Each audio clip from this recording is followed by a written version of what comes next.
Okay then, so this week's Coronation Street. We had a lot of Sarah and Adam this week, didn't we? And I think I'm starting to not forget that they're married, so that's quite good development for it. All those years where we forgot that they're a couple, I think they're really trying to ram it down our throats that he is most definitely her darling right now.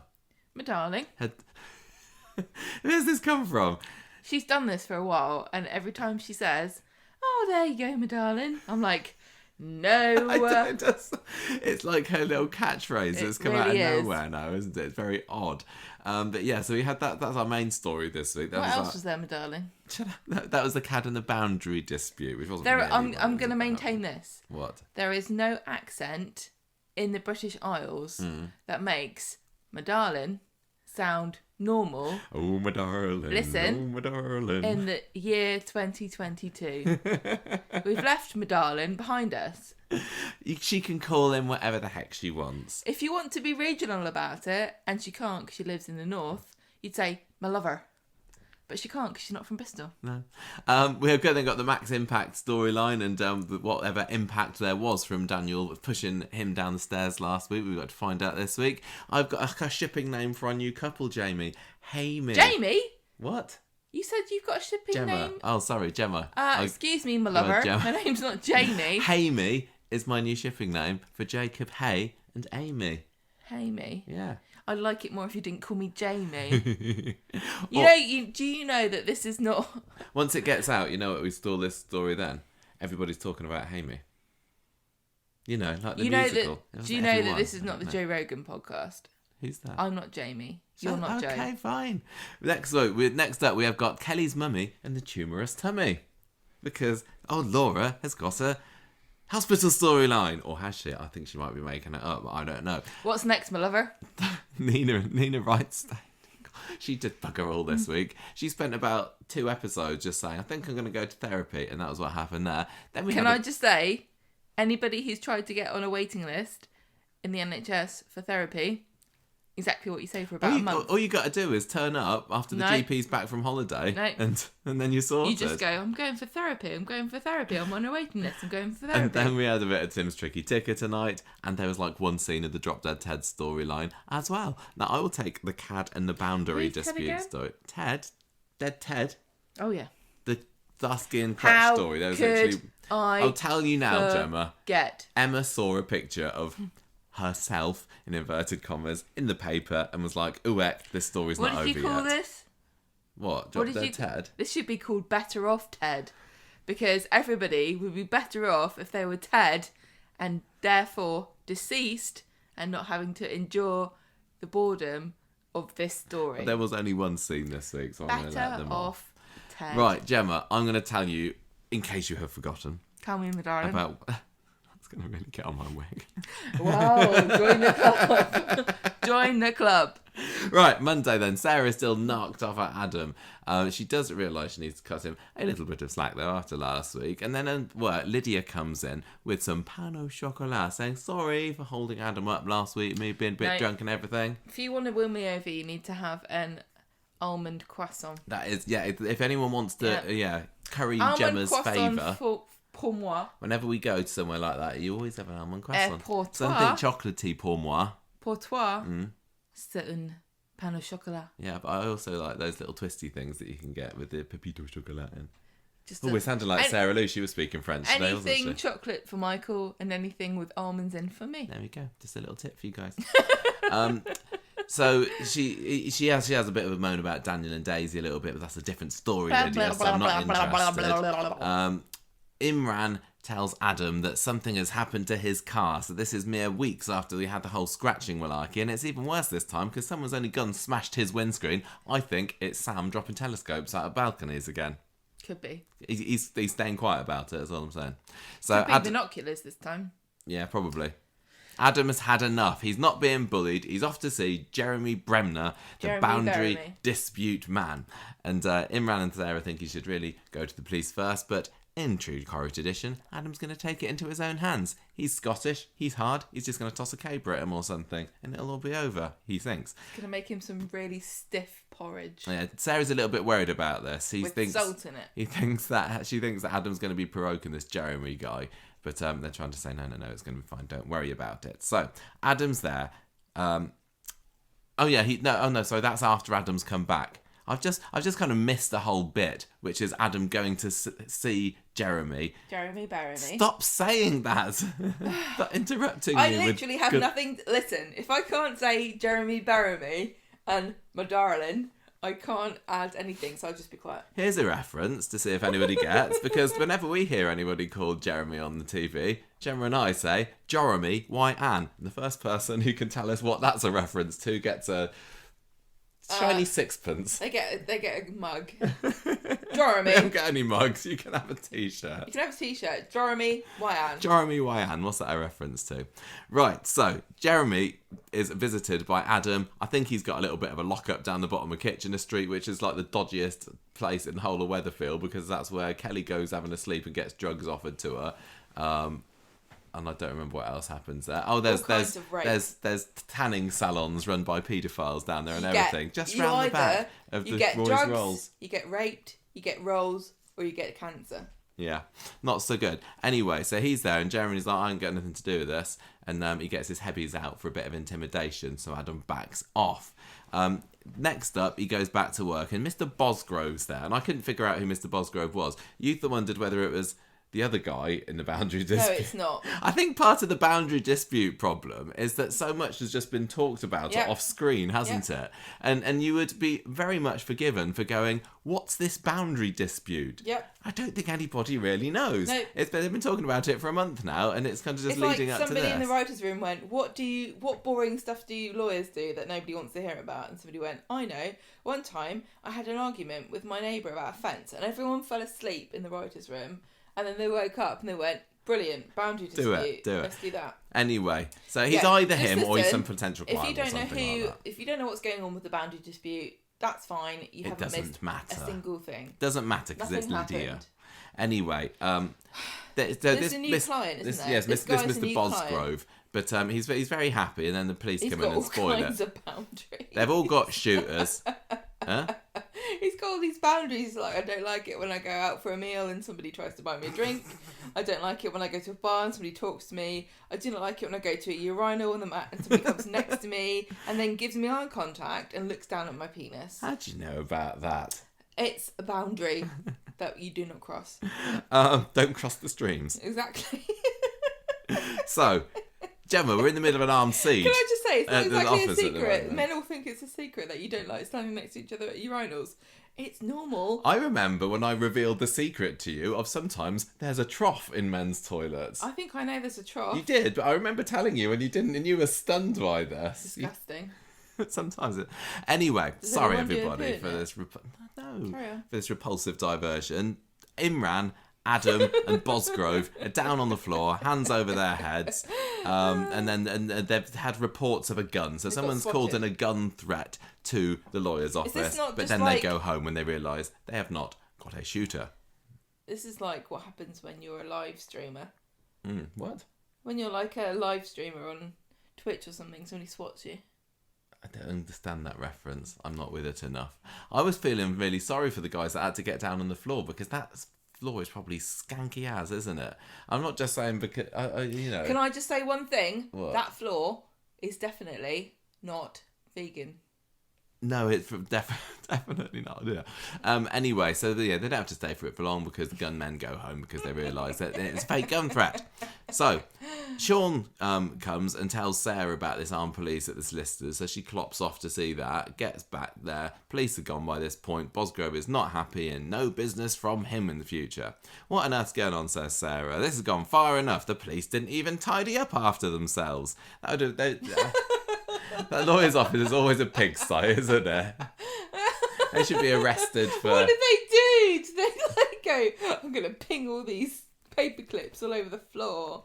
Adam should have... Yeah, what do you say? It wasn't like this one you got here. Yeah, literally, she turns up and Adam and Imran are like, look at the mess they've made. They don't have a cleaner, do they? No. They need to get Leanne on They used that, to have a receptionist who I assume would have cleaned the bogs, but yeah, no. not They're anymore. like, oh no, I can't believe the SWAT team came and did a massive poo in the toilet. It wasn't me. Sarah, can you deal with that, please? Well, look, it was recently Burns night. Oh, this podcast is filth tonight. The toilet's humour. It's as bad as flipping big pile of poo and weeing Tiny the horses, basically, isn't it?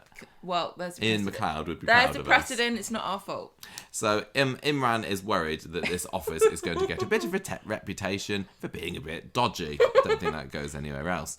So Adam decides, enough's enough. I'm going to tell the police so Jeremy can get arrested. So he goes off there.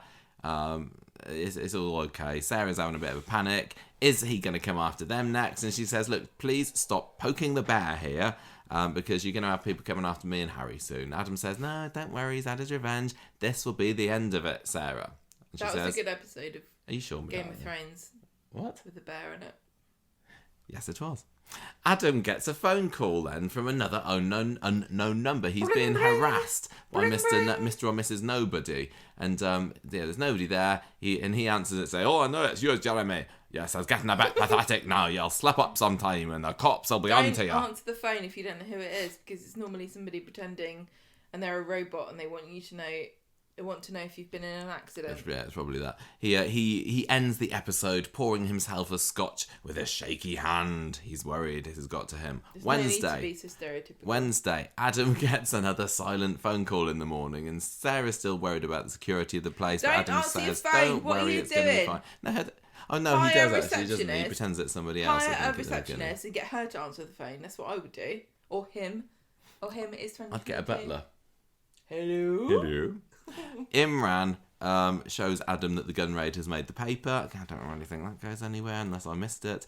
And then he has a bit of a go at him for bringing this on them by provoking Jeremy. And Adam says, look, stop blaming the victim here. Not my fault that the office was raided. Sorry and all that. Imran says, look, I just don't like being made to feel like a criminal. He has a bit of a moment, doesn't he? He says, oh, sometimes I go down the court to be a lawyer and people think that I'm the defendant. Listen, I've heard this before about... Oh, I'm sure, yeah. Yeah, there is very high-profile stories about people who work in the courts and they are not white and they go to work and they get profiled and they get treated like they're one of the people defending themselves. And it's very unpleasant. And I read you a story today about somebody who has afro hair and wants them to stop wearing wigs. Oh, yes. Because they can't wear the wig on the top of their hair. Don't take the wig off Imran. He looks so dashing. He doesn't wear a wig. He sometimes. does wear a wig. Sometimes he does. Sometimes he doesn't. It does make you think, though, doesn't it? Oh, yeah, it does, yeah. Anyway, so that was quite nice. Is it nice or is it... Well, no, it was a moment of, Well, it really realism. does make you realise, because you're a bloke, you're a white bloke, you've not really had pause to think about a lot of these things. I'm a white lady, and I think we smashed all the ceilings, haven't we? So there's nothing left for us to do. Oh yeah, we're at the pinnacle right now. Doing a podcast in a bed with the electric blanket on a Friday night. Living the dream. Yes. There's definitely a lot of things to think about, and definitely if you're, this is what we've seen lots of videos of, especially from America, of people rushing into rooms where people are there and waving guns around, and it makes you feel very different about it if you're not white, because it's a lot more serious and a lot more dangerous. And I would be absolutely terrified. So I really liked the fact that they brought this up in the show. Yeah, I did as well. Because, you kind of assume certain things about people if they're at a certain educated level or maybe of a higher kind of class than you, but skin colour is something that everybody sees before they see anything else. And what I also appreciated it, and I hope I'm not wrong here, is that it wasn't put in as a throwaway, not a throwaway line, as a line to say, and here comes a racial profiling story, because surely they're not going to have another one of those. It's just like a natural thing for Imran to say. Often when they have lines like that, it's just to clue you in to the fact that there's a story coming up where Imran Adam would not have thought to any further than, this was really inconvenient and irritating to me. And there's Imran going, what are they here for? Yeah. Because the reasons that he probably thought they were there were a lot different from the reasons that Adam was there. Adam thought they were there. So, yeah. You know, because Adam's thinking they've made a terrible mistake, and Imran could be thinking, why? Who said something? What have they said? Why are they here? What's going to happen now? Yeah. So Adam starts to tell Imran about these silent calls and everything because Imran's getting a bit narky at work. I'm sorry, did I downplay everything you just said there by saying Imran's getting a bit narky? Imran's getting narky. He doesn't like having a gun shoved in his face. Listen, I love That's it. what I think can really I hack love you it, off. but I can't say everybody does. So That was a joke. At work, Sarah admits to Lydia this whole thing may have actually brought her and Adam closer. What with them looking after each other and everything. God damn it, Isn't that says lovely? Lydia. So in the cafe, Adam gets another silent phone call, and Imran says, "You really should be reporting this right now." That's not silent. Silent but deadly. That is a felt ripper. That one. That was a mouth. Anyway, Adam does not want to report this. What would you think if somebody phoned you up and just put it on the phone? Oh my gosh, Gemma. I wouldn't mind. You've gone wild this evening. I'm tired. Anyway, I've had a Gail long week. and Harry and Sarah. All right. You done? They go back to the Don't phone flat. me up and fire me. Gail is sensibly cautious in her own words as she kind of She's been there before. schmoozes She's round done the door. it. She's got cards. And yeah, she has. And She's got them in the filing there's some cabinet, lovely Polly. flowers on the table. And Sarah sees them, assumes they're from Adam, and leaves a lovely voice message on him saying, "Thank you very much, my darling." Well, But Adam doesn't get the voice message. this goes to show that they're rookies as far as relationship goes. Because if a load of flowers turned up in the house, I'd phone the police immediately because I know it would not be from you. I get you flowers sometimes. Yeah, but you bring them yourself. Anyway, they're in the, they've only just married a few years ago. They're Also, probably all being romantic and lilies. stuff still. What are you trying to do? Kill the cat? They don't Stain have the a cat. carpet? Yeah. What's wrong with you? Lilies? Adam gets home and obviously he's got no idea where these flowers are from. Oh, look, there's a card inside which he somehow didn't notice earlier that says the next bouquet will be for your funeral. Oh, that's weird because I thought it said. Gosh, how many cans have you had this evening, darling? You had a few I've had gins. one, or my two. darling. 1 or 2 or 3 gins. I One, think my I might have darling. seen 4 empty cans by the sofa earlier, actually. You're celebrating your Cans of deadline what? being over. Cans of what? There's that Coke? pink stuff. No. Adam. Pink stuff. I don't know what it is that you drink.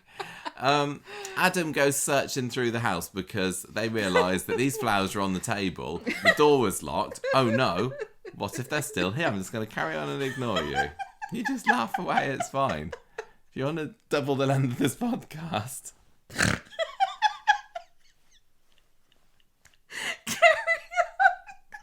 I don't even get what's funny at the moment. Absolutely nothing. Okay, I'm just checking. There's nothing funny about any of it. So, Adam goes round the house brandishing his baseball bat to knock Nevin bells out of this person that may well still be snooping around in there, but he didn't find anyone, so that's fine. So then they get the police round and then they say, right, you should get the locks changed, and so on. Oh, what? They had a new police lady. Was it a new one, was it? She had good hair, didn't she was beautiful and she had amazing hair. Yes. Adam says we've been getting silent phone calls, and the police officer says, well, I'll do whatever I can about that. The police officer said, did they sound like this? Gosh. Okay, may I continue? Can't wait till it's your turn to do the synopsis for the next story. Let me stop. Ed comes over and changes a lot because he's done bugger all lately on the programme, so he thought he might as well make himself useful here. Adam says to Sarah, look, we can't stay here tonight. It's not safe. Well, you can't anyway. I'm going to stay here with my Westgate. He's staying there. He's going to pounce if they come back. And Sarah says, look, you can't just take law into your own hands, mister, my darling. And he says, I'm fine. I know what I'm doing. No, so he Sarah doesn't. goes to the bistro, feels Nick on this because he also hasn't been in it for a while and he wants to be involved in the story. And he says Adam really shouldn't be in the flat on his own. So he sends Pete around. And then they do a little bit of bonding of something. I don't know. Pete, It just seems a bit like there are a few characters that were completely pointless in the story. Gail was there but didn't do really anything. Peter didn't seem to add anything to this. Nick didn't seem to add anything to this. I don't know. And then what do you know? At the end of the episode, it's another silent phone call for Adam. And then he snaps and says, "Oh, the police are on to you." And he puts the phone down, starts ringing again, and this is clearly getting to him. And at long last, end of the episode, cut to outside. Who is the mystery caller? It is... What the hell, Gemma? Lydia. I knew it was Lydia all along. We all knew it was Lydia all along, really, didn't we? So thank goodness they've revealed that, so we don't have to be theorising about that. I'm going to blow my nose and I'm going to purge it. Blow my nose. Okay. Quality podcasting. This is what 9.5 years does later. Pay for this. Thank goodness this is free. I'm done. 5 stars, everybody. Get on iTunes right now. I really think we've earned 4.7. Now I don't feel so bad. Friday, Lydia's lurking around the factory as Adam and Sarah are talking about this break-in yesterday. That's and not fair. She's employed there. This is like saying I lurk around the house. I'm employed. She was totally lurking. No. I thought she was Dirk at one point. Well, she like spies the new keys, which listen, Sarah has handily left on the desk. If you're not quite sure what your job description is, you have no option but to lurk. Of course, Carla's not there at the moment, because if she was, then she would have spied Lydia being very sneaky and stealing the keys later. So Sarah tells Lydia about all her plans with Adam for the day. I'm going to go off to bistro, etc. I'm going to have a bit of drama later on as well. And when her back is turned, Lydia pockets the keys. So Adam is having a dinner with Sarah. Oh, he's off his food though. Why? Meanwhile, Lydia is in their flat, leaving them a Valentine's card. How lovely. What did it say? I didn't write it down because I thought we'll remember that. And she's dropping rose petals all over the place. It says something like, "Oh no, this will be your last one." Or something. So it was something like that, wasn't it? It should have said something like "My bloody Valentine" or something. That would have given the willies. "Screw off." It's going to be like this for 2 hours today. Imran comes to the bistro and says, "Adam, guess what? This Jeremy Bremner's been arrested for threatening to break a guy's arms. That's convenient, isn't it? Hooray, no more flat break-ins then for you." Adam goes to pay, and then he realises he's left his wallet at the flat, which, very handily, Lydia has just found. And she's got some magical teleportation powers, because we get a lovely wide shot of her massive open-plan flat, and she's just kind of popping in and out of existence all around it, causing mischief. She finds the wallet, and photographs his card. So she's going to be buying some things with his moolah. Sarah gets back to the factory later after lunch and says to Lydia, who has now managed to teleport back to there. Lydia always just... I don't know why she had a problem when Sarah and Adam caught her in the flat later. She could have apparated out of her, couldn't she? Or disapparated, whichever one. Anyway, she tells Lydia that Jeremy's been arrested and we're going to move back into the flat later tonight. And Lydia says, "Damn, because I was really hoping that I could blame this on Jeremy for a little bit longer." No, she doesn't. I wanted to go to your flat. She says, "Oh, good." She did say that. Later in the evening, Lydia's back in the flat again. She's just back and forth to the flat. She's like bloody Kelly this week. Now I'm at Gary's house. Now I'm at my mum's house. Now I'm at Gary's house. Jumping in and out the window. Yeah. Anyway, she's got a... Right, I didn't get what was going on. Did anyone get what was going on here? So she's got another phone. So Lydia's got her phone. Now she's got a new phone. And she's connecting the phone to their Wi-Fi. Yep. And then with that phone, she texts herself a message pretending to be Adam. I don't know. And that appears on her main phone or something. I didn't get it. I didn't really understand why she needed to connect herself to the Wi-Fi. It's because we're millennials. We need to be... I thought I kind of understood things like... What are they called? Wi-Fi. What are they called now? Young people. Zoomers. No. Zoomers. Yeah, I'm thinking of boomers. Yeah, Zoomers know. Tell us. Help Please. us, Zoomers. I don't get what Lydia was doing there, honestly. Listen, if you help us, we'll tell you how to make avocado toast. Anyway, Sarah and Adam come back. Lydia's cleared up all the roses and the card and something or other. What and a load of rubbish. She's hiding Imagine there, so she making a doesn't get mess to and find then the little having to rose tidy it petal up. pile. And then she manages to make a dash out when she gets the chance. And she's like, no, I must go back to the flat again. She's like attached on a bungee cord to that flat this evening. She comes back, pretending to just be visiting, manages to get herself a drink. How lovely. And while she's there, she slips a pair of, I'm going to say gloves, but it could have been knickers, down the side of the sofa and heads off home. I think it was both. You thought it was gloves, didn't you? And I think I saw somebody online saying it was her gloves. They probably showed it as very obviously the gloves. Yeah. Don't use your break-in gloves as a decoy excuse for people to come around your house. But I thought that if you're supposed to be getting somebody to think you're having an affair with their husband, then generally it's the knickers that you drop down the side of the sofa. Is Sarah going to find it and say, what's this? You've been having an affair with Richard Hillman or something? She was not going by that playbook. She was going by the O.J. Simpson playbook. Oh, yes. Leave your gloves behind and then say you can't fit because you've got arthritis. Right, so anyway, she's been all sneaky. She doesn't go home. She goes to Victoria Gardens, calls Sarah out to see her, acting all sad. And Sarah says, look, is it about this guy that you're seeing, your new bloke, Lydia? And she then clocks, because she's smart, is Sarah Lou, that this guy that Lydia's dating must be married.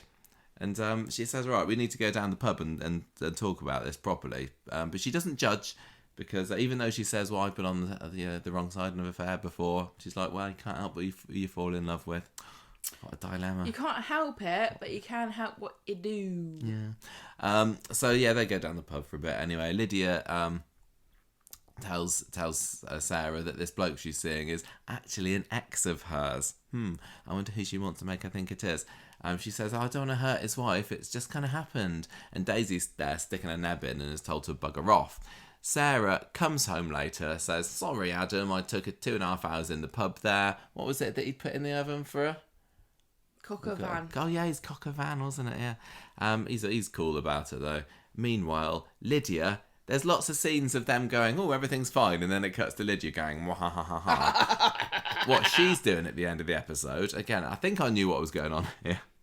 What's she doing? Because it wasn't really holding my interest, I have to say. She's sneaking around in the factory in the dark, which, unlike number 1 Coronation Street, does not have any kind of CCTV.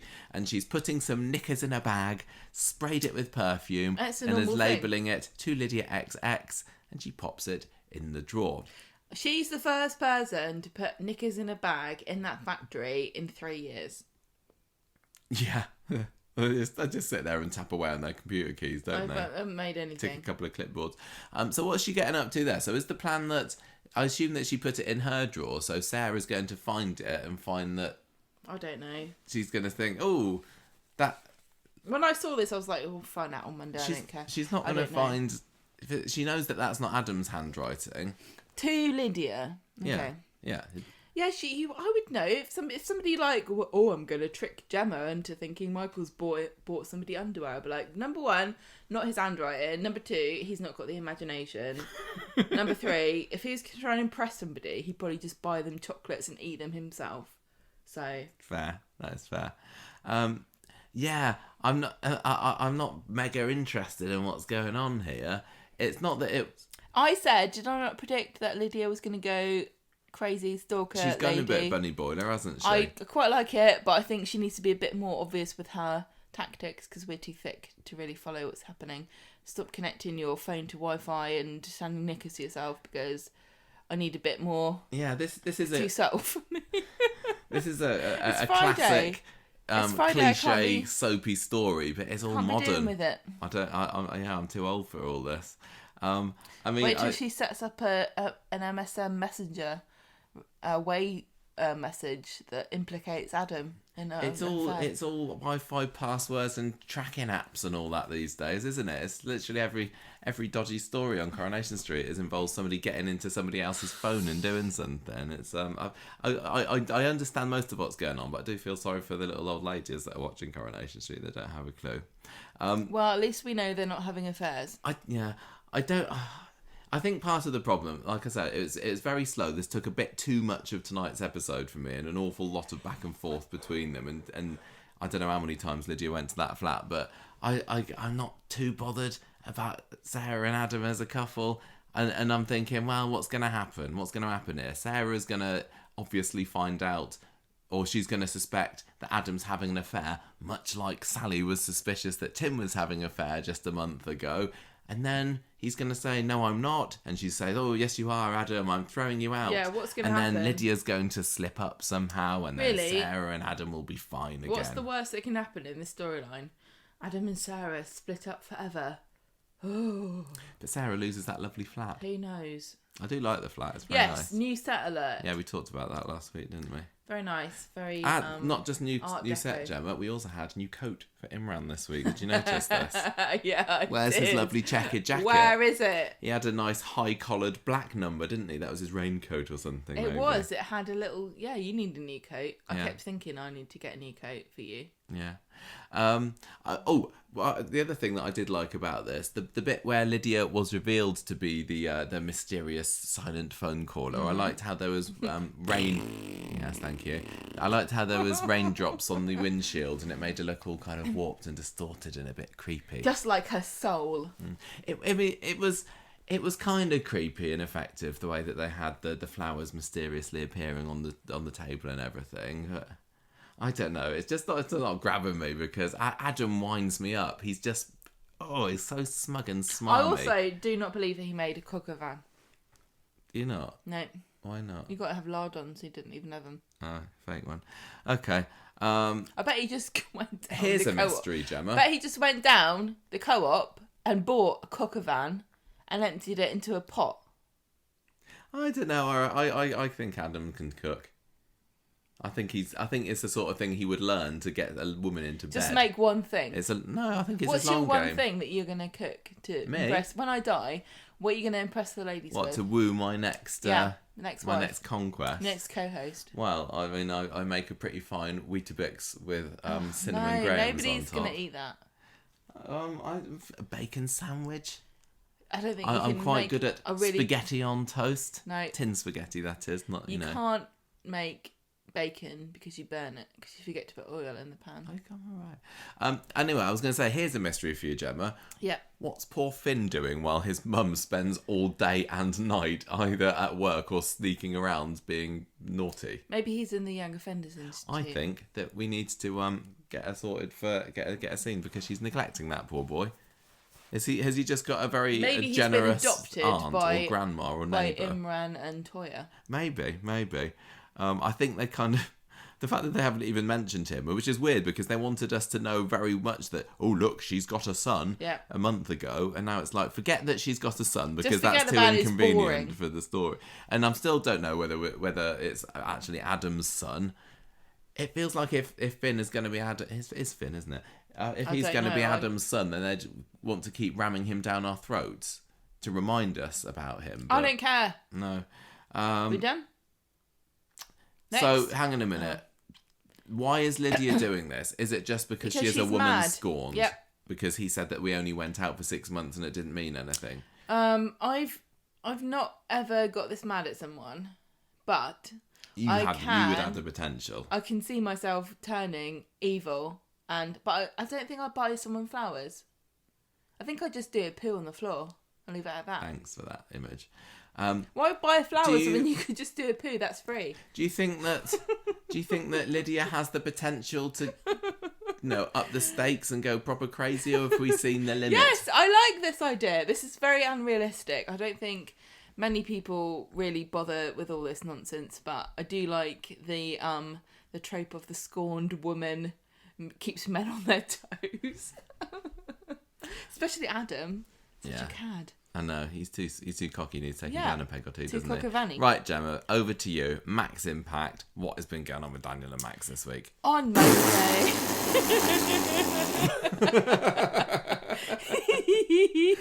And that was this week. I think we're going to lose all our listeners now. Right. I'm going to show you. Come back, everybody. Are you going to sit nicely? How the co-host. You're going to sit with your hands in your lap. Yes. Right, on Monday, Daniel comes round to the pub. He wants to see Daisy, but she's not there. And Jenny says she's not there. And Daniel says, has she gone to the police? Because last week he admitted that he pushed Max down the stairs and Daisy just walked off, didn't she? Yes. She was a bit like, oh dear, she didn't say anything. What drama? Daniel catches up with her later and he wants to know what she's doing. And she says, no, I've not gone to the police. She says she thought he knew her better than that. And she's clearly kind of trying to angle for some nookie or something, but he's not getting it because he's not very bright, is he? He knows poetry and that's about it. Jenny sees Daisy is having a think later and wants to know what it is that she is thinking about, because it's not very characteristic of her to have a think, is it? This is where she gives her bet reference, doesn't she? She says, there used to be a woman here called Bet and she'd say a penny for him. That's a bit of a weak reference, but I appreciated it anyway. So a woman here called Bet used to have proper man trouble and a massive beehive. So if you're going to be sad about a bloke, you need to get your hair higher than that. So, where am I? You're right here. Oh, wait, here comes a cat. The cat's There's touching a cat. Right, come and sit on my lap. the pad. Come and sit here. Come and warm me up. Let me give you a cuddle. There we go. Right, so...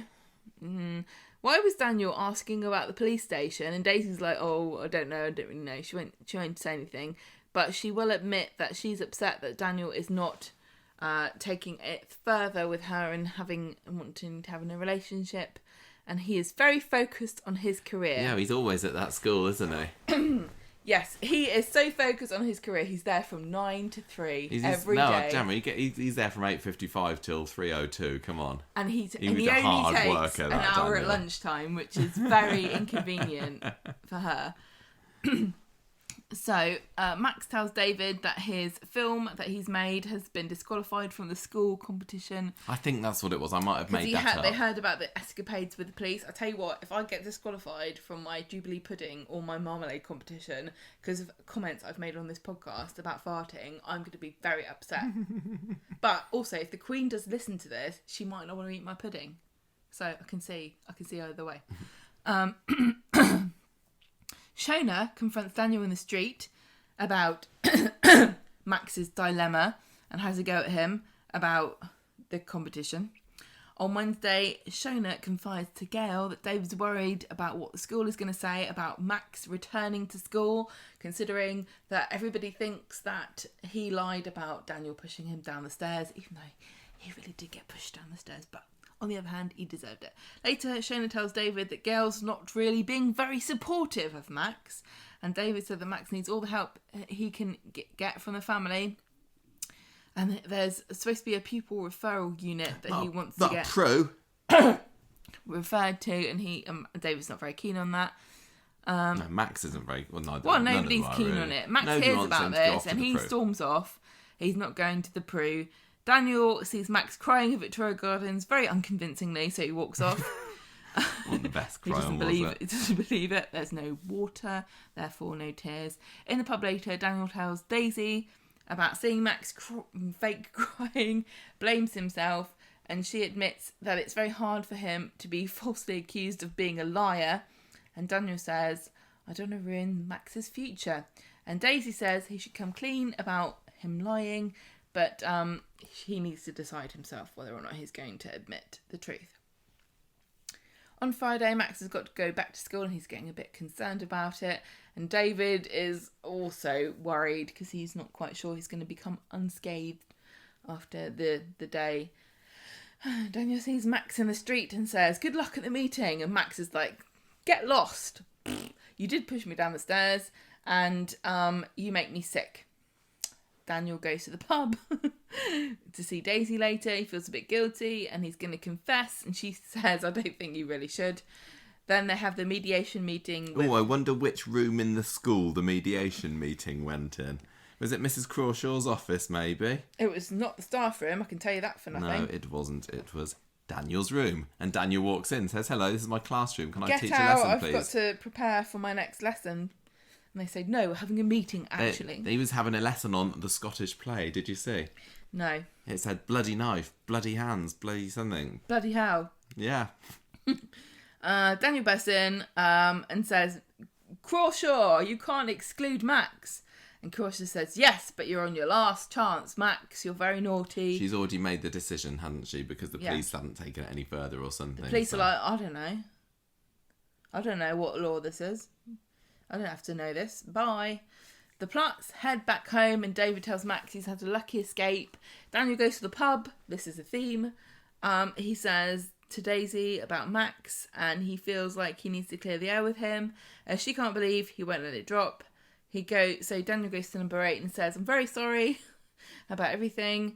Is everything okay? Sorry I dropped you in it about the whole rapey thing, David. Rape and pushing and stuff. And Max says yes, but he makes it clear to David that he thinks Daniel is a creep when Daniel leaves. Yes. The end. Has Daniel got away with this then, or do you think there's is there more to come? Because I still stand by what I said last week, that Daniel absolutely deserves to be fired, and I think that they've totally thrown the character under the bus by have him, 6 months into his teaching career when actually maybe he's still in training, he does this. The whole profession of teachers have been thrown under the bus on this show since Brian appeared. There's a parallel universe in which Jenny is surprised that teachers are allowed to have sex and go and have relationships with each other. I don't know. I just don't know.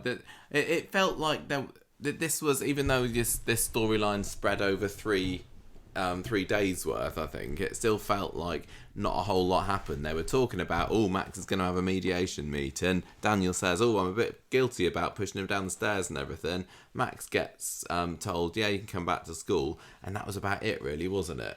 That was kind of seemed to be, like I said, the theme for this week. Things dragging out for just a little bit longer than they needed to.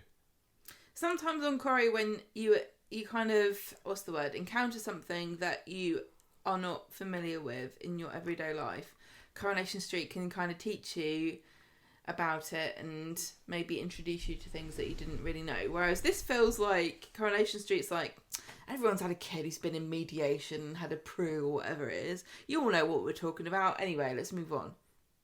Oh, yeah. You know what I mean? It's like, I don't even know what any of this stuff is. I don't know how serious any of this stuff is. I don't even know what pru is. I don't know what that means. But Coronation Street just seems to assume that you know, and then you move on with it, and it has no bearing on anything. And the thing is about teachers is that because everybody's been to school, everybody thinks they know what school is about and what teachers do, but you don't have the slightest clue, I'm afraid. If you've only ever experienced school as a student when you're a kid, you really do not know what goes on in this school. Yeah, we don't. You really push don't. Children downstairs. So, to speak with such authority about what teachers get up to as Coronation Street kind of winds me up, honestly. Oh well. Never mind. Try again. Speaking of scallyish children, let's move on to the next story then, our Amy storyline, which was quite nice. I think this is my storyline of the week. Because we got to see more Jacob, who has been also lurking around for the past 2 or 3 months, hasn't he? But he finally got some scenes this week, and we got to find out what he's doing back on the show, and I approve.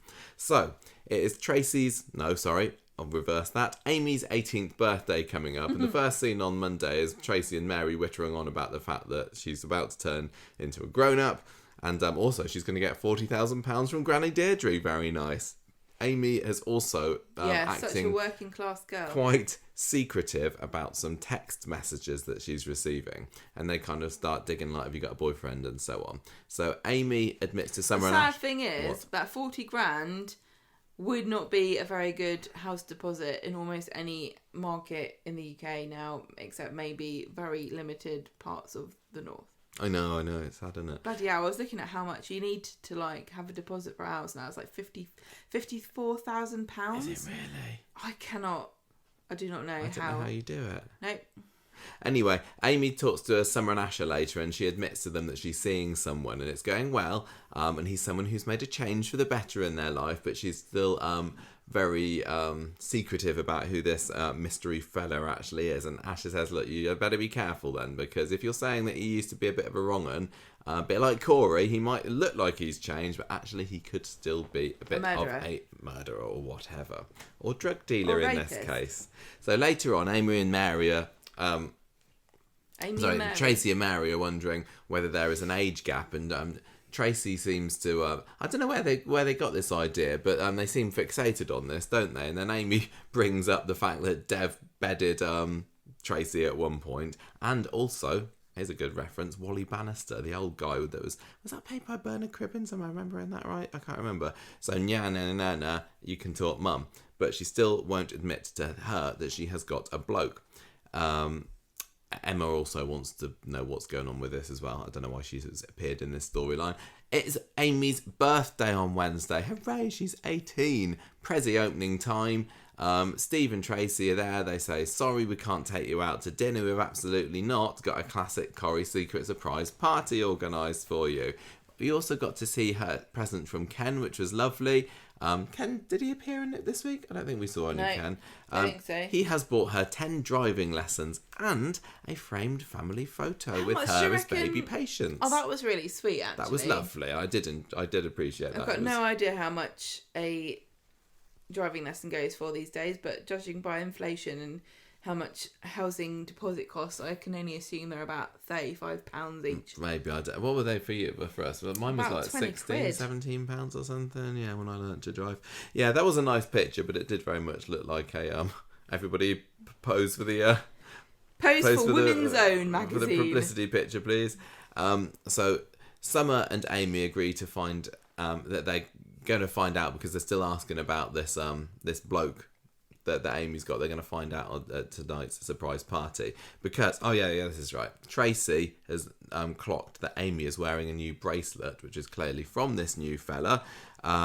So she says, oh no, Summer and Asher got me that, so she has to go and get them to agree to this story. Again, that doesn't really go anywhere. Summer proves that she has no retention for any knowledge whatsoever, so I do not know how she expects to pass her exams. Oh yeah, what if Oxford find out that she couldn't remember about the bracelet? She's like, what? Oh, yeah. Yes, I bought her a bracelet. We got her that. Anyway, everyone's setting up at the bistro. This is where Summer immediately fails at the pretend you bought the bracelet test. And Steve and Tracy go back home because they've forgotten the candles or something, and they find the door is on the latch. What's going on there? Steve has a little bit of a spy through the gap and sees somebody running out the back and gives chase. He tackles him to the ground, and this is where it's revealed that their mystery intruder is Jacob. Jacob Hay, the local drug dealer turned reformed bloke, and also has had issues with the McDonald Barlow clan before via Simon. What's going on there? Simon seems strangely absent this week, doesn't he? You'd have thought I don't think he was there at Amy's party, was he? We haven't seen Simon for months. No, it doesn't feel like it. Which is weird, because he didn't have a massive big rigmarole about how he's going on a gap year and backpacking around the Ardennes or anything. This was such a secret surprise party that they forgot to tell Amy's cousin Simon. Simon has been gone longer than Roy was gone when he made a bloody song and dance about buggering off to Peru for like a month. So anyway, Steve's sitting on top of Jacob, gurning away comedically, in inverted commas. Jacob's saying, don't get the police involved, please. Don't tell anyone I'm a drug dealer. Tracy phones the cops. They turn up, cart Jacob off, and he glares at Steve, who gives him a kind of, well, you shouldn't have been a scally then look. Yep. Amy gets home later and is quite surprised to see Tracy there, because Tracy, I think, had said, she'd said that we're working late, which is why we can't have a meal with you later, when they were secretly trying to cover up for this surprise party. Tracy says, look, there's been a break-in. Jacob's, you remember him? The druggy scally? He's broke in. Whoa. Steve is at the police station now, giving a statement. Amy's walked in with bags of Indian curry. Takeaway. Yeah, which she was going to share with Jacob. I feel really bad for this girl, because she's looking forward to a nice takeaway for her birthday. What do you think she had in there? What do you think she had? Chicken tikka. Chicken tikka masala? Yeah. Chicken tikka main? Yeah. Onion bhaji? Yeah, probably. I'm a bit unoriginal with my curry choice. I like chicken Bombay, which is chicken, potatoes and boiled egg. I think Ken's a bit of a Vindaloo man myself. Ken's not invited, so it's irrelevant. Maybe she's got a bit of lamb balti. We'll never know. Maybe we'll never know. Definitely poppadoms, probably rice and a few poppadoms, and a nice bit of little bag of salad, mango chutney. Anyway, what a nice evening. Amy says, I actually came to bring you a birthday tea that we could share between all of us. And Tracy believes her for some reason and says, well, never mind, you can have a duvet night in today. What a way to spend your 18th birthday. Well, she says she's sick, doesn't she? I think so, yeah. And then she makes her sit on the sofa. That's right. So Steve and Tracy go to the pub later, and this, Amy has apparently told them to go out and enjoy themselves or whatever. So Steve, over the course of this little sitting at the bar bit... I would definitely agree with that. If you're a parent and you got your kid to 18 and they're not dead on Coronation Street... and they haven't gone to prison, doing all right, have a night out, enjoy yourself, celebrate. Pat yourself on the back. You deserve it. Steve puts 2 and 2 together and realises that Amy's curry was actually for her and her fancy man, because, hang on a minute, we said we wouldn't be there. And then at this point they're still decided that he's some kind of cradle snatcher, so they go home to try and catch them at it. But this is when they see Amy heading out, and they say, you're off to see your bloke, aren't you? And she says, no, I'm just going to go down the pub, if that's all right with you. And then she heads off in the completely opposite direction of the pub, which is weird. So I guess she was heading somewhere else. Actually, though, that doesn't matter, because she's gone to the police station to see her boyfriend, Jacob. Who? Oh. Yes, it's revealed that Amy and Jacob are an item. Who'd have thought?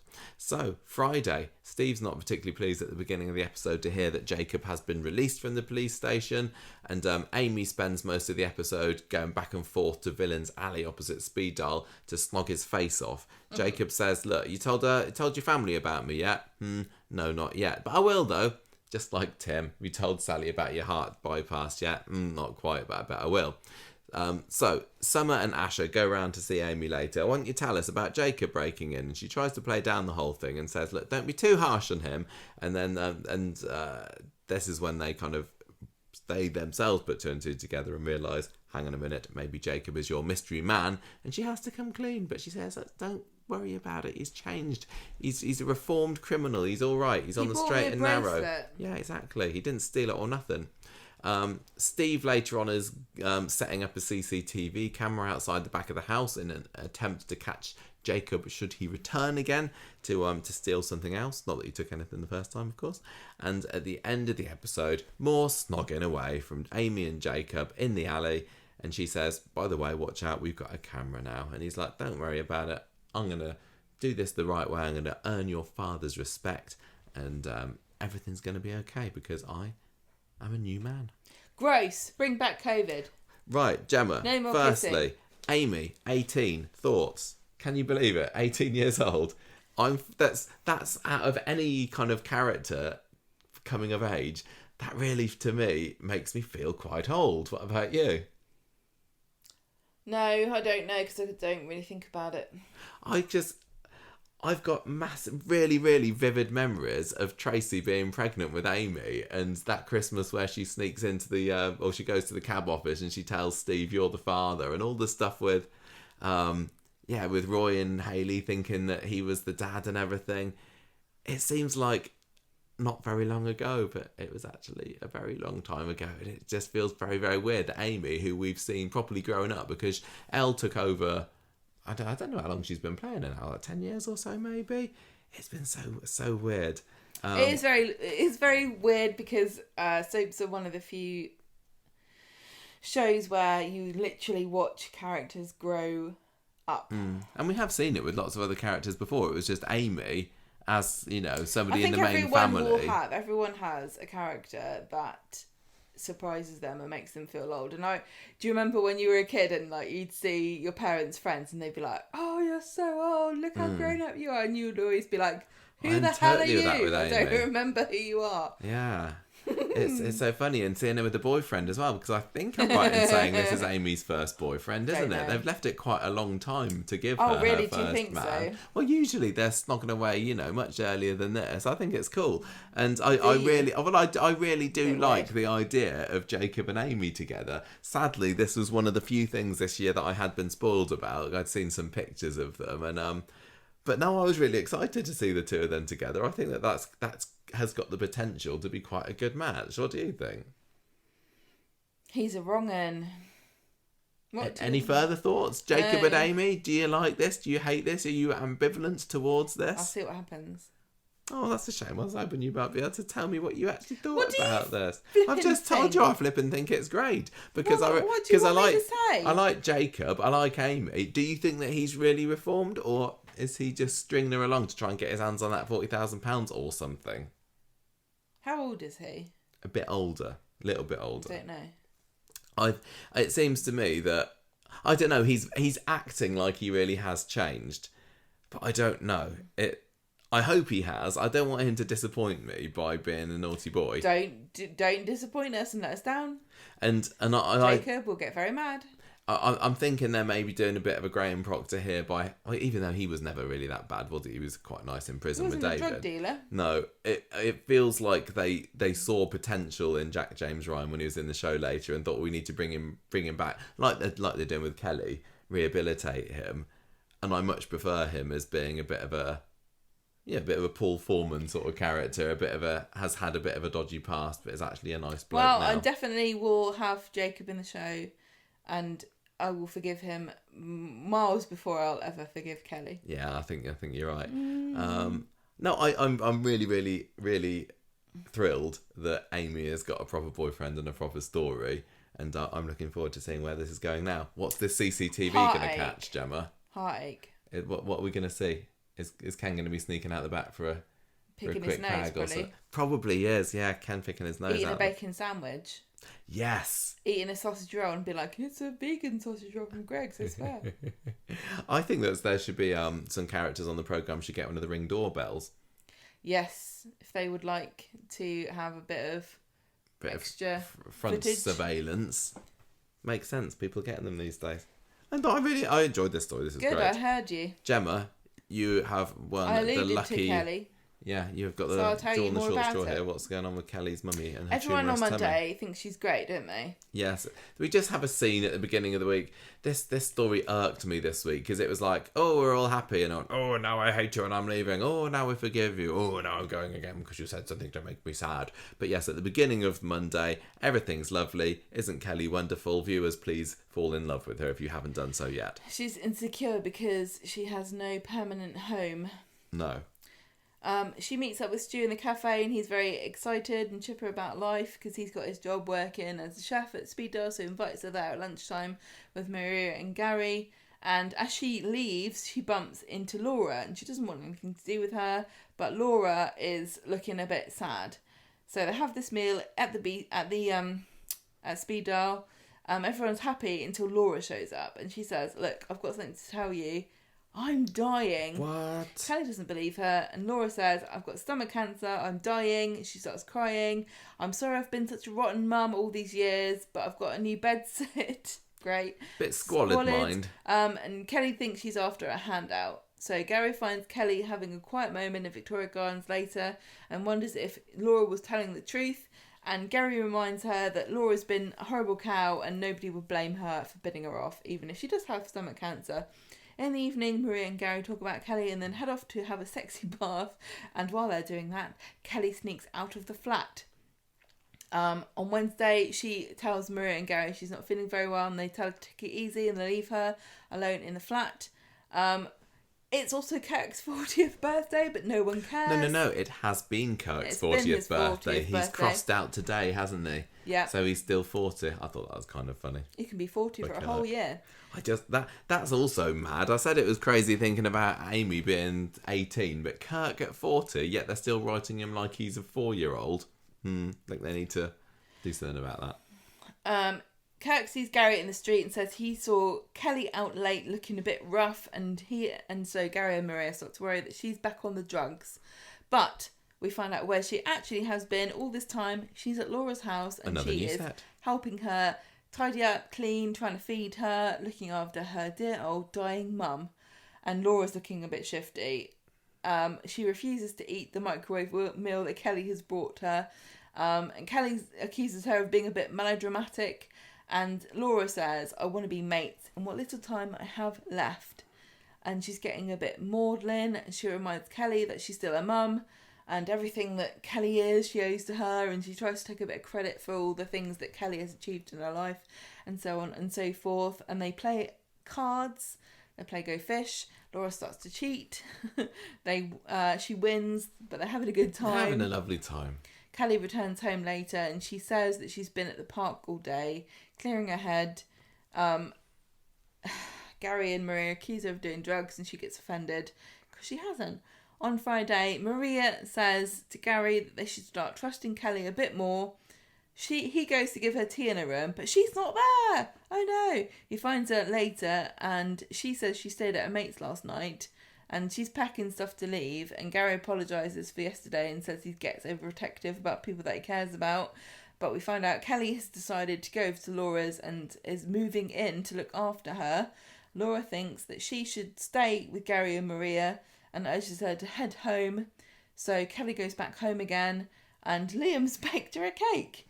And Kelly says that she wants to take up running, which I assume is going to be an alibi in very much the same way it was for Kevin and Molly when they're having an affair. She's going to be having an affair with her mum. Yeah. She needs to take up ultra marathons if she wants to be away for that long. I think that was quite a clever little ruse for an alibi, really, because everyone seems to be taking up running on Coronation Street at the moment. Craig, no, because they'll be like, what fun run are you doing? What are you raising money for, Oliver? We assume stomach cancer, obviously. Yeah, didn't you think this week was just a lot of Kelly going back and forth, like, oh, I can't live with her anymore. Oh, I'm going to live with you. Oh no, you go back. Oh, I don't know what's going on. I don't like medical stuff. I don't like the fact that Laura's got stomach cancer. I don't know if I believe her. But I do like this idea of being somebody who perhaps has not done anything in their life except have a child and then thinks, have I even been a very good parent?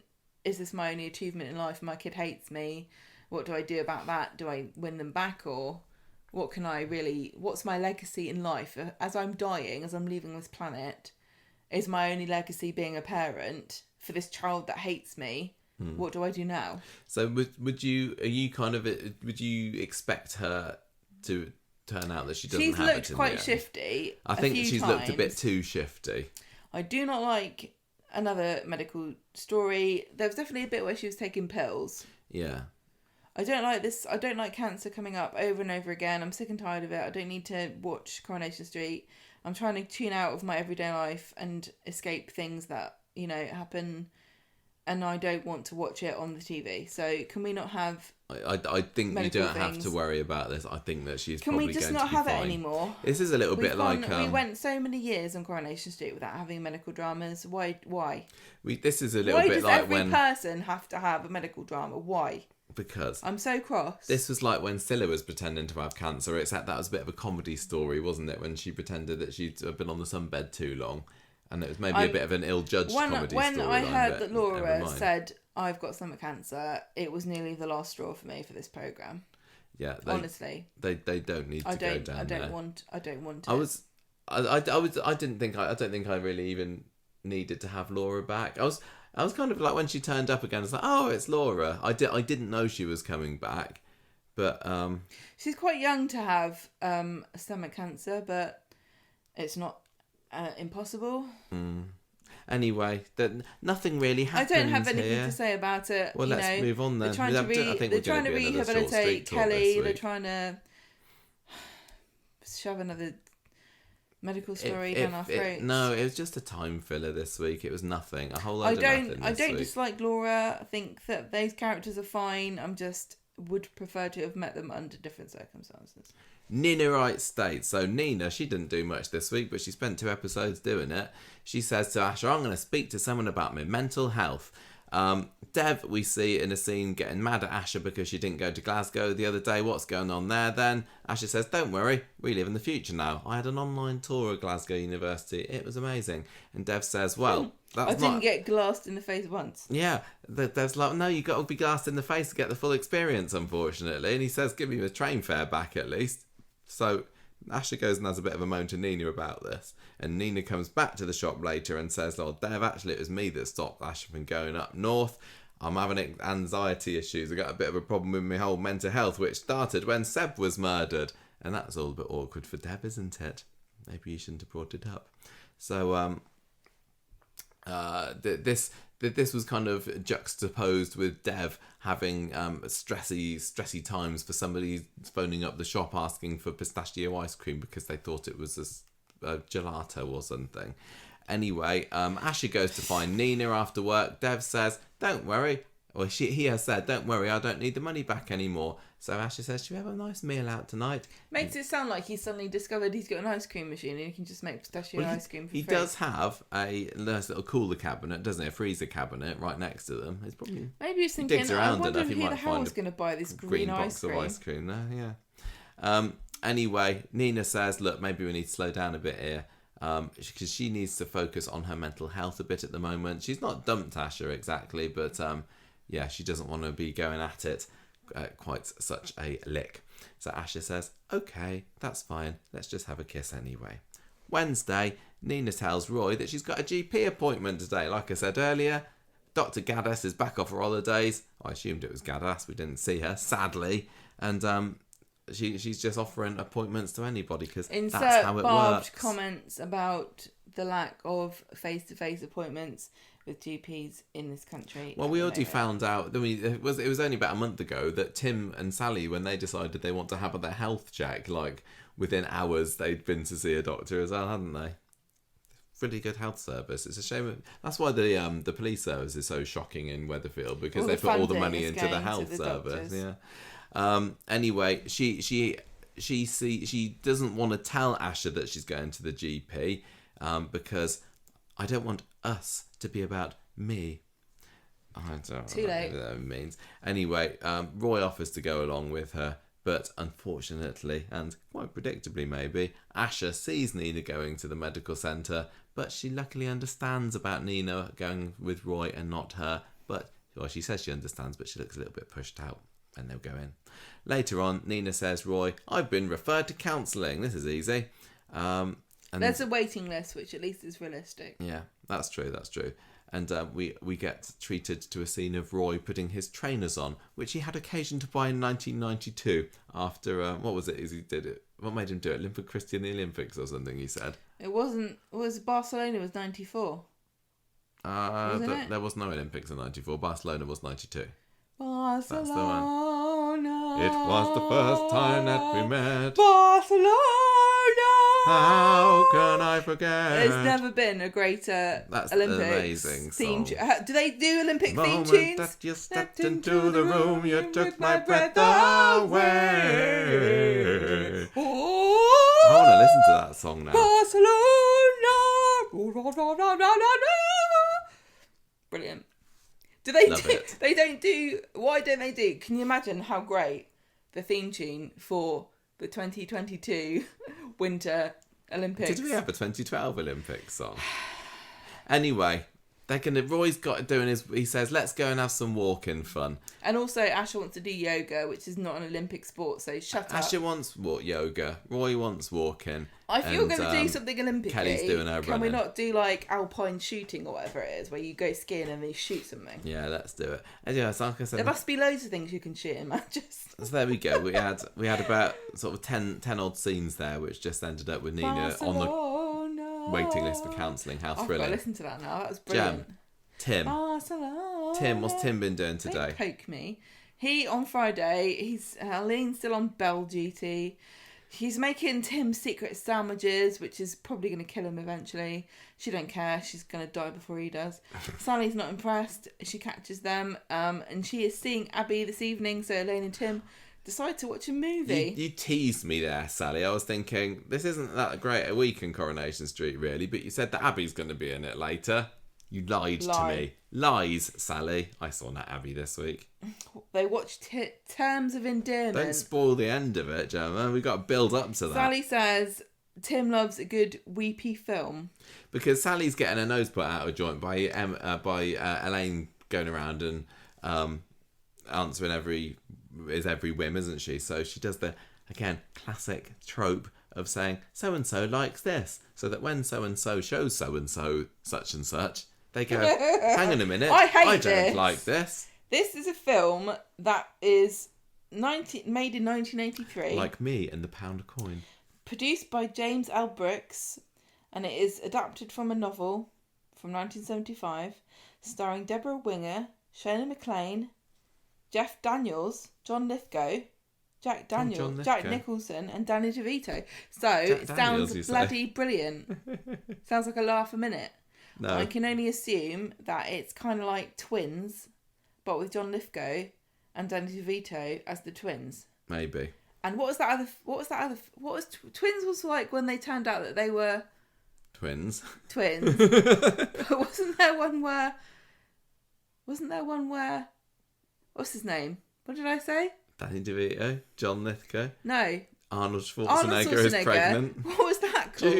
Junior. So it's like Junior, right? Where John Lithgow and Danny DeVito have a baby, and it turns out to be Jack Nicholson. Well, I'd watch it. And it's really sad because at the end, Danny DeVito dies. Sad. Sally sees Tim, Steve and Peter at the cafe, and they make fun about her wanting to get rid of Elaine, and she tricks Steve to go around for movie night, so they watch the movie. It's very sad. It's like, it's terms of endearment, so it's kind of like Always Sunny in Philadelphia, but instead Danny DeVito in a movie with John Lithgow and Jack Nicholson, and they all play those same parts, but at the end they all die. Steve heads off home after telling Tim he loves him, because it's very moving. So sweet. He meets Sally on the way, and Sally is stunned to find out that Tim enjoyed the film, and she's knocked because she's trying to get him to watch it for years, and she feels very pushed out, as I can assume anyone would do who's been trying to get their husband to watch Terms of Endearment for a decade, only to hear him refuse, even though they haven't known each other for like 10 years. There's probably lots of films that you tried to get me to watch, aren't there? And then I start falling asleep within the first 10 minutes, and then you get mad at me. You really refuse to do anything that I want to do ever. No, I do try. I just find films a struggle to watch sometimes. You're not interested. Anything I want to do, never bother. So I do sometimes. No, never bother. Never interested. Don't care. Oh. No. Would you like to watch Terms of Endearment now after it's got that sterling review from Tim and Steve? I do not want to watch Danny DeVito die in the womb. Okay, I don't think that's what it is. I think you made that up in your head. You don't like a sad film, do you? Gemma hates things that try to make her cry. So Telephone, I don't think that this will be there for financial difficulties. She's just having a look cancer, at the Wikipedia at the moment. Dying. No, children. I don't fancy it. If I want to have a cry at a film, I'll watch Forrest Gump, and that'll do me. Rubbish. Absolute rubbish. I know. No, I hate that film. It's stupid. And that's it for this week's Coronation Street. That was a mega short street talk yet again. If you want to watch a sad film, let's watch Titanic. Oh yeah, that's a good one. That's a good one like that. Jack. She could have fit on that. Paint me like your French ladies. On that door. Gemma, do you have any final comments on this week's Coronation Street, such as a character of the week or a score? I can't believe we've reached the end already, but there's just nothing to talk about, was there? That's why we spent most of the street talk just making farting noises. A hard-hitting, issues-based storyline about lying to your child about having cancer or tricking your husband into watching Terms of Endearment. What else happened? Oh, nothing. But never buy someone lilies if you don't know if they want them, because lilies are a controversial flower. Lilies are the most controversial flower of all time.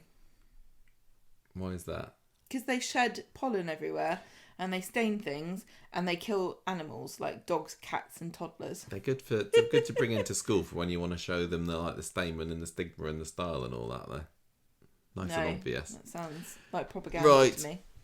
Character of the week this week. Lily. I'm struggling here. Terms of Endearment. I am going to give Elaine's bell. I am going to give my character of the Elaine's week secret sandwich. this week. What do you think was in the sandwich? Ham. Cheese. Ham, pickles, and Monster Punch crushed There was a little bit of salad in there, she said, because it was healthy for his heart. It was wilted. I'm going to give my character of the week this week to Jacob, because I like Jacob. Glad to see him back. He was hardly in it, but he got sat on by Steve, and he seems like he's nice, and he's probably pulling the wool right out of my eyes. He's the next person to become pregnant from Steve McDonald. Is he going to get Amy pregnant again? It really can't help. I can't help but wonder, considering Steve's track record. Jacob is mine, and I am giving this sterling week of Coronation Street a good old...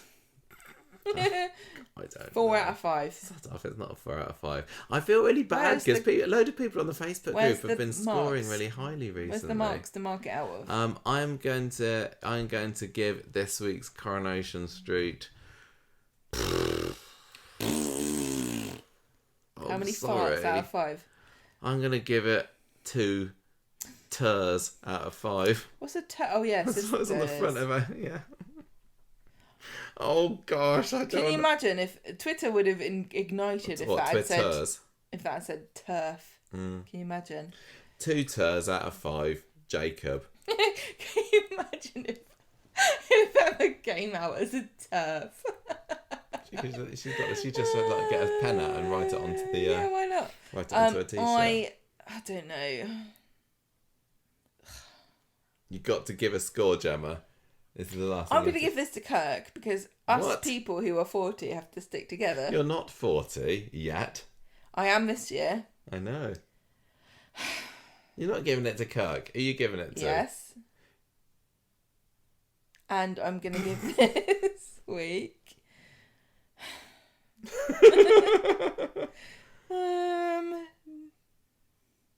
You usually just go. When I give it a bad score, usually your modus operandi is to give you usually give it like half a point more than me. Give it 2? I gave it 2.